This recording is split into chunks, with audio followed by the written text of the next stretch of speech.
কবরের ব্যক্তি যদি উত্তর দিতে না পারে, কবরের ব্যক্তি যদি উত্তর দিতে না পারে তাহলে তাকে মারে।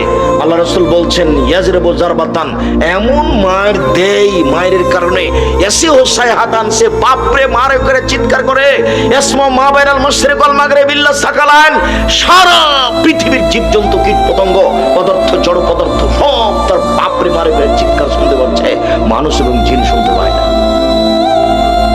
এখানে চিৎকার করছে এই কবরে মায়ের কারণে 50,000 কোটি কিলোমিটার দূরে যে পশু প্রাণী আছে সে শুনতে পাচ্ছে তার চিৎকার। আপনাকে আমি বুঝাতে পারবো কত জোরে মারছে? আমারও শুনতে পায় না, ওর কান বধির, চোখে দেখে না কোথায় মারছে, কানেও শুনে না কিভাবে চিল্লাচ্ছে। এ কথা মুহাম্মদ সাল্লাল্লাহু আলাইহি সাল্লাম বলেন।